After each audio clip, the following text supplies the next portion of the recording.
Hello everyone, my name is Jesse and welcome back to another Bakugan video. Today I have a pretty interesting one, just kind of adding to the many different types of Bakugan games and spin-off things and just weird merchandise I've collected over the years. This one was gifted to me by a friend, and when I got it I was very surprised. I'd never seen it before. So this is a Bakugan Brawl board game. Take a look here at just like the art itself. It features Masquerade and Dan. And it looks sort of like a combination of Stratego and checkers, almost in a sense. My friend bought this in a physical store of all places as well. And it also comes with the note that says missing one 100-point G-Power game piece. So not 100% sure what that means. I'm sure it's not the end of the world. There it is in, looks like French. Bakugan Board Game. Let's see. A game of strategy and intense Bakugan brawling. Okay. And there's the other side. Here's the back. It says strategy is your most powerful weapon. Use it wisely and claim victory. Go head to head. Choose to play as Dan or Masquerade in this action-packed board game. It's one part chess, one part card game, and all Bakugan action. You have 13 warriors to command on the battle board, each with G-powers and elemental bonuses. With your strategic use of playing cards, you can either bring sweet victory or crushing defeat. Arm yourself with strategy and protect your brawler at all costs. This is a two-player game of all things. It comes with 26 pieces, 54 cards, and the instructional sheet, which I'm sure will be super valuable to us. Quick note here, they have a really nice rendition of Masquerade with Hydronoid. It's actually accurate of all things, which I don't know why I wasn't expecting. Okay, let's go ahead and pop the board open. See what we got up under the hood. Okay, nothing there. Put this on the ground for a bit. This must be the actual board. We'll take that and put it to the side for now. We have some pieces, instructions, which will be nice. I'll take a look at those in a minute. And then, ooh, look at these cards. Hold up. Oh, these are sweet. Look at that. It's like them yelling in the episode where they fought. That's really cool. What we got on the other side? Ooh, okay, these are like gate cards, or ability cards even. This one says Darkest Boost. Says play in battle, the target darkest space gains 50 points, okay. Nipper, that's a weird name. Play in battle, Masquerade's cards have no effect. So these are like specifically tailored to Dan and Masquerade for this actual fight. These are sick looking. Let's take a look at some other ones. Just look at the card art at least. Phoenix, Chaos Boost, Charge, Duo Darkest, Drago's Doom, that's a cool card. Ventus Boost, Teleport, okay. There's some of them. Let's look at Masquerade super quick. Hydronoid's Helix, Paltry Pyrus, Ventus Boost, Freeze, Silent Core, False Hope, Doom Dimension. Ooh, what's Doom Dimension? Play in battle, remove Dan's Bakugan from the board. Okay, pretty neat. So we've got cards. Let's see, these must be the game pieces. These cards don't fit super well. So this must be Darkest right here, and then obviously we've got Pyrus. So these must hold the pieces. Oh, and they have G-Power on the back. So this says 100. And that says 250. Interesting. Alright, we've got little game pieces. So, Pyrus and Ventus. Not sure what Ventus is doing here. Subterra. Off to the side. Chaos. So do we just... You just stick these... I assume they go in like this? I wonder what the front's for. Huh. So if they go in like this, right? So Chaos is 150. What does the front do? Oh, wait, what's this? Ooh.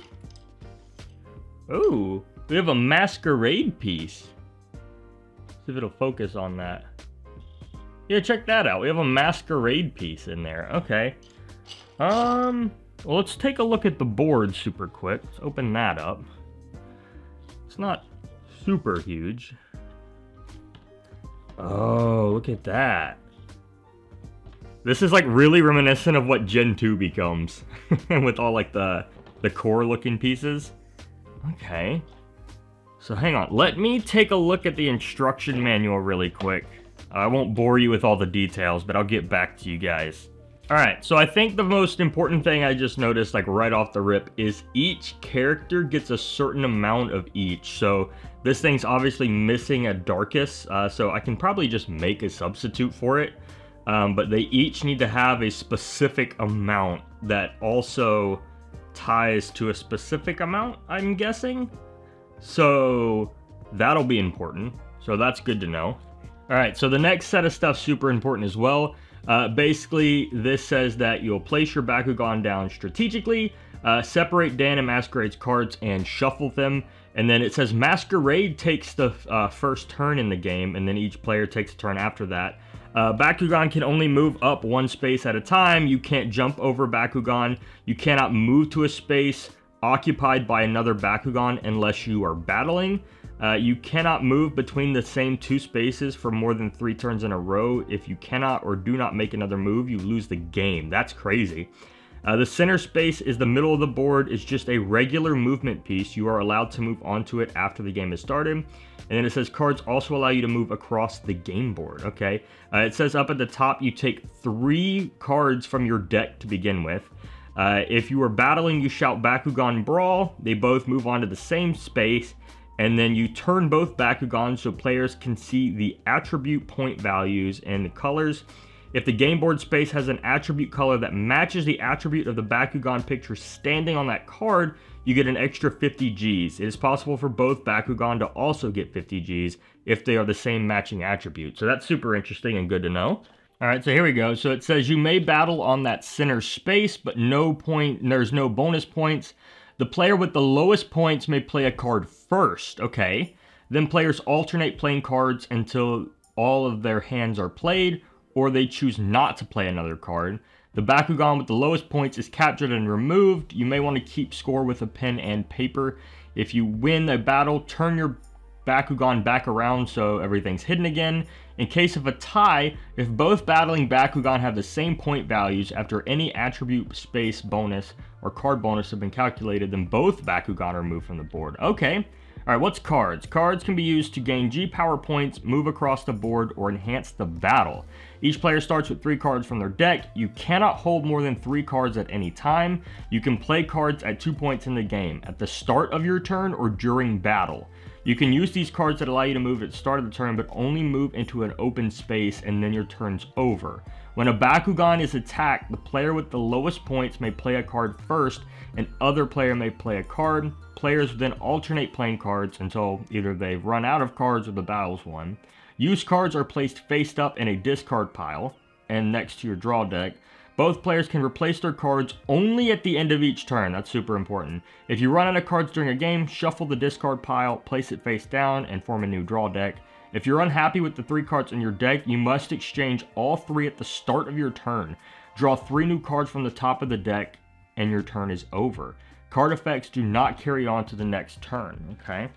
And then it says, so winning the game, it says keep playing and taking turns until one player finds the other player's brawler. The brawlers have no point value and cannot do battle.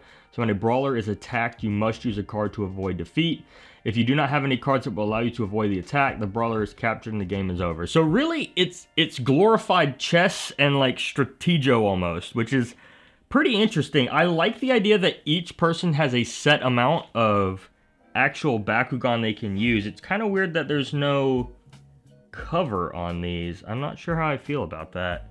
Yeah, in the thing it shows like the Bakugan logo pressed up, and I mean I guess it's there. It's not really 3D or anything. It'd be cool to make some like faces for them or something. I don't know. Interesting. Okay, so I guess let me try setting this up briefly so that we can get like a mock simulation going. Okay, so I think I discovered that I'm actually missing a Pyrus 100. I don't think it's a Darkest 100 like the... Yeah, oh, it doesn't even say. It says missing one 100 G-Power game piece. So I'm definitely missing one of these, which is super unfortunate. I might be able to make one up. Or if someone's got like a 3D printer and wants to reach out to me, maybe I can make something work out that way. Either way, it's not a big deal. Actually, what I'll do is just take out that game piece. So Masquerade will have one less, which isn't the end of the world. Also, while I'm here talking, they have like Dan pieces. So this piece right here is Dan, and I guess Dan's face goes in there along with Masquerade, so that's pretty cool. So I guess these are like your kings and you don't want them to get touched. That took a little longer than I expected, but the board's set up. I have one question about how I win, because I'm thinking about... Oh, okay. So basically, as I was showing you guys that there's a Dan and Masquerade piece, essentially, if Dan or Masquerade is ever found, so let's say like we're battling and like, let's say this is Dan, so let's say Dan was found by this Aquas piece on Masquerade side. If I have no cards to defend myself to like basically defeat this, I lose. That's crazy. Okay. Well, let's simulate a brawl. I want to do like a completely random one. And I have my cards right here. I'll leave them to the side and we'll just draw from them. Let's simulate a super quick brawl. I'll just pull them from the top. I know I can have 3 at a time, but I'll just do, let's see, slide this over for you guys. Boom. Okay, so let's just say, I'll just pick this card, we'll put it there, and then this card. And let's say like we're battling. So it's a Pyrus 300 right here versus a Subterra 150 on a Chaos card. So let's let Masquerade go first, because he's weaker. So it says Darkest Boost. Play in the battle, the target Darkest Bakugan gains 50, so obviously that didn't work. Dan's is Nipper. Play in battle, Masquerade's cards have no effect, so neither of those work. So I have 3 cards to play, so I'll just go ahead and play the next one. Spooks. Oh wait, Masquerade's supposed to go first. My bad. Wayfarer. Ooh, that's a pretty card. You guys see that? Oh, sorry, it's blurry. It's out of focus. Wayfarer. Play anytime. Bakugan can move 2 empty spaces. So this would be like a beginning card. So obviously that's not going to work. Spooks. Play anytime. Reveal one of Masquerade's Bakugan. Ooh. So that's again at the beginning of a turn. Chaos Boost. Okay. I don't think I have a Chaos Bakugan, so that doesn't count. And then, let's see. Pyrus Boost. Play it in battle, the target Pyrus gains 150. I'm not doing this super correctly, but I could, if I had 3 in my hand, I could play those. So realistically, like, I would start with these 3, and I could play these 3 cards at any time. So in theory, I could play this one, but I don't need to because I've already won. So that means Masquerade's piece would be kicked off. Mine would stay here. Right? And so then I advance. So basically you're hunting for the other person's, like, character card, which is super cool. I might play this like a full-on actual battle with someone. It'd be really neat. Leave a comment if you guys would like to see a video on that. Because I think it could be really cool. Especially since it's such a nice 2-player game. But the card art is amazing. Look at that. Look at Dan. Like, that's so cool. The only part I really didn't like was setting it up. That took forever, but other than that, it's actually kind of cool. So, yeah, maybe we'll play it in the future sometime. It does suck I'm missing a piece, but I don't know. Maybe someone's got a piece laying around they can send me, or maybe I can 3D print one. I don't know, but it's pretty easy. I might be able to just create one. It probably won't take that much time. I only need one 100 piece. But, yeah, anyways, that's the game. It's called Bakugan. That's the game. It's called Bakugan Brawl Board Game. Didn't know this existed until I got it gifted to me, which is super awesome. And yeah, that's the end of the video. I hope you guys enjoyed. If you did, feel free to leave a like, drop a comment, and of course, subscribe for more awesome content. My name is Jesse, and I will see you in the next video. Peace out.